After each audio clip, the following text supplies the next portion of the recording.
Hi everybody, it's Miguel, your branch office manager for eXp Realty up in Big Bear Lake, just 4 doors up from the Moon Ridge Coffee House on Moon Ridge Road.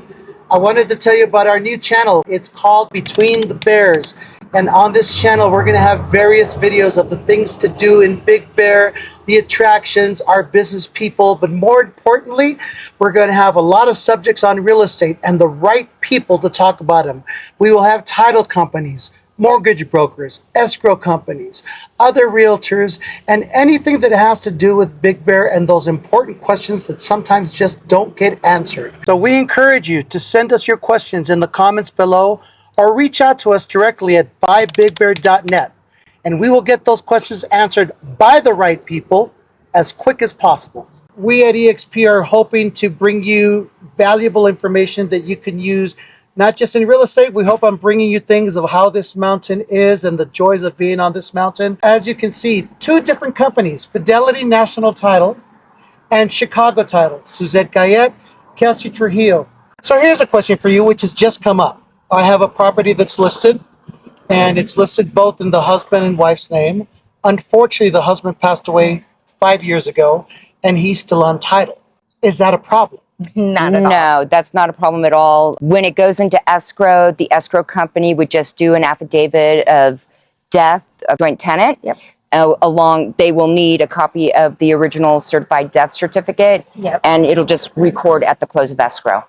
So that is something, if you do know, you're taking a listing out there and somebody is deceased, I would have them start getting that certified copy of the death cert right away, because it can take a couple weeks. If they're having trouble, they can't get there, they just don't know where to start, reach out to us. We have contacts that can help order that for them as well. Sadly, a lot of what I see up here, there's a lot of fraud.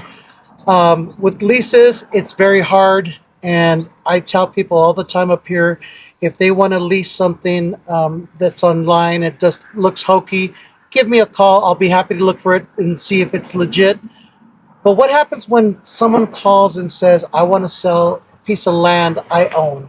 How can we, as realtors, to protect our clients, verify that this is legit?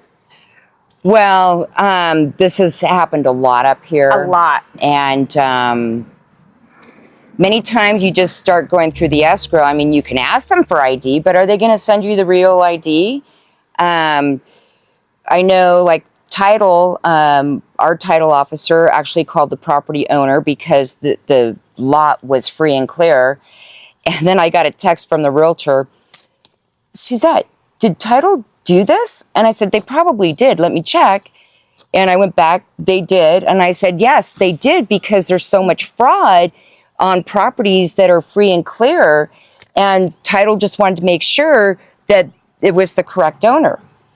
I had another one that was in escrow, and the realtor was like, he's so nice, he's so nice.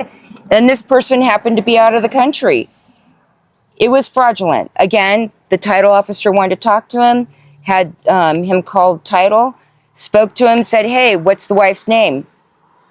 He didn't know his wife's name, so it was fraud. And it ended up not closing. Here's the thing, there are certain red flags that we see throughout all of these fraudulent listings. A lot of times they're in a hurry to sell. They want to sell for under asking. They're out of the country, out of the state, often in states where you don't require fingerprinting for a notary. That's another one. A lot of times they want to communicate with you via email, and they're in a hurry to get this sold, and they want to know why it hasn't sold. Normally, if you have a little spidey sense going off, that's what I tell my agents. If you have a sense that something just isn't right, get us involved. Let us be the bad guys. Let us make a couple extra requirements or hurdles they have to jump through. We are really good detectives, and we're really good at finding out who is who they say they are, or they aren't. Legit. Bottom line, if it sounds too good to be true, it is too good to be true. Most likely. Yeah.